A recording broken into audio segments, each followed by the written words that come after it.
Pak Habil langsung. Kemarin sebenarnya itu acara apa sih Pak Habil? Apakah memang benar acara P3? Kok di situ tapi mengusung Anies Baswedan sebagai Capres 2024? Agar P3 ini bisa lolos dari jebakan. Itu awal tujuannya. Ketika deklarasi kemarin posisinya Pak Habil ini sebenarnya masih pengurus P3 kah atau gimana? Saya adalah senior P3. Kita adalah senior P3 dan punya kontribusi P3. Yeah. Dan prihatin dengan P3. Itu yang mendorong kami. Tapi kenapa banyak yang bertanya-tanya, kenapa akhirnya Anies Baswedan yang didukung oleh... Pertama, Anies itu memiliki hubungan secara historis, ada hubungan emosional. Secara aktualitas juga memiliki hubungan emosional. Dan secara perspektif adalah masa depannya P3. Ya. Walaupun kita tahu bahwa Anies ini kan partai pengusungnya adalah Nasdem, sedangkan P3 kan ada di KIP. Lah beda, sekali-kali di bawah, tapi adalah memiliki hak untuk mendukung. Ya. Beda gitu. Kita tidak pernah membatasi kader-kader di bawah, struktur turun di bawah itu kalau dilihat ya, dari rekam jejaknya Rapimwil, Mukerwil, mereka kan aspirasinya berbeda-beda. Ya. Ya kita biarkan aja, toh itu mekanisme forum nanti akan ada mekanisme forum dalam pengambilan keputusan. Oke, tadi Mas Awi menyebutkan memang sudah menyadari bahwa perolehan suara P3 dengan kondisi saat ini. Tapi bahasanya Pak Habil tadi saya ambil adalah menyelamatkan. Artinya kan ada upaya secara aktif ya. Ya sebagai sebuah kekhawatiran, beliau sampaikan beliau itu kader senior. Itu kami memaknai sebagai sebuah bentuk kepedulian. Bagaimana memikirkan P3 ini bisa tetap selamat. Beliau yang ada di luar struktur memiliki cara bagaimana menyelamatkan P3 dengan cara beliau itu. Kami akui di Mukercap kemarin itu banyak menyebut, di Mukercap DKI banyak menyebutkan nama Pak Anies. Di Jawa Timur banyak menyebutkan nama Pak Anies. Ini bagian dari bagaimana kita memonitoring aspirasi publik baik yang melalui struktural partai. Makanya kami sampaikan tadi senior-senior partai yang melalui FKM, wadahnya FKM, ya kata Mbak Dani, mau diapakan? Ya biarin aja.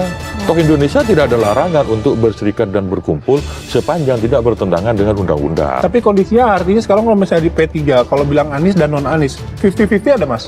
Kalau merujuk hasil lembaga survei beberapa, ya memang 100% ke Anies. Iya, artinya kami memahami, ya, kami ini ya senior yang ada di luar struktur. Kami pun memahami bahwa masing-masing melakukan ikhtiar bagaimana P3 ini agar bisa lolos dari jebakan. Soal Capres itu kan ini semua ikhtiar. Kami mendukung Anies ini kan FKM dalam rangka untuk menarik simpatisan Anies untuk mendukung P3 kan. Ya sekarang adalah langkah awal yang pertama yang kami lakukan itu adalah syaratnya adalah bersatu. Pak Habil, tapi ini sebenarnya memang mendukung Anies atau gimmick politik dari... Oh enggak, kami mendukung Anies, 100% Anies.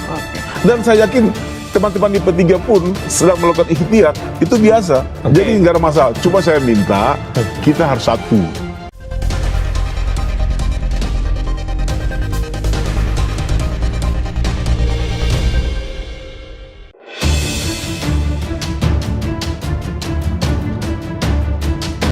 Kader senior Partai Persatuan Pembangunan atau PPP, Habil Marati justru memiliki pandangan berbeda dari partainya. Habil ngotot tak mengikuti perintah PLT Ketua Umum PPP M. Mardiono yang meminta kader PPP mendukung Ganjar Pranowo sebagai Capres 2024. Sebagai gantinya, Habil memilih mendukung Anies Baswedan sebagai Capres di Pilpres 2024.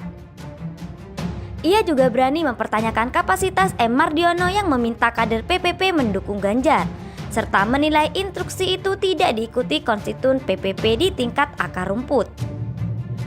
Bahkan Habil mengklaim terhadap data yang menunjukkan sebanyak 95% konstituen PPP di akar rumput mendukung Anies di pemilu 2024. Menurutnya konstituen PPP tetap solid mendukung Anies meski PPP mengusung Ganjar. Berkaitan dengan hal tersebut berikut profil Habil Marati, kader senior PPP yang ngotot dukung Anies Baswedan. Habil Marati merupakan sosok kelahiran Raha, Sulawesi Tenggara pada 7 November 1962. Habil merupakan lulusan IAIN Sumatera Utara pada 1982. Selanjutnya Habil melanjutkan jenjang pendidikan magisternya di Magister Manajemen Universitas Sumatera Utara. Pria berusia 61 tahun ini pernah mengajukan diri sebagai calon wakil rakyat dalam pemilihan legislatif pada 2019. Habil maju dari Dapil Sulawesi Tenggara.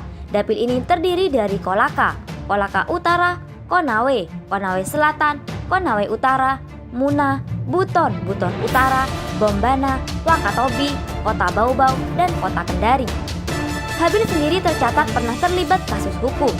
Ia sempat divonis pidana penjara selama 1 tahun oleh Majelis Hakim Pengadilan Negeri Jakarta Pusat. Hukuman tersebut terkait dengan kasus tindak pidana dengan tanpa hak menerima, menyerahkan, menguasai, dan menyimpan senjata api dan amunisi atas kasus kerusuhan di Bawaslu pada 21 hingga 22 Mei 2019. Habil saat itu terbukti memberikan dana sebesar 153 juta kepada Kiflan Zen yang diterima sang anak buah Helmi Kurniawan. Uang itu kemudian digunakan untuk membeli senjata api ilegal yang merupakan pesanan Kiflan. Selain itu, jejak karirnya Habil terus berlanjut. Ia menjabat sebagai manajer timnas Indonesia pada Agustus hingga Desember 2012.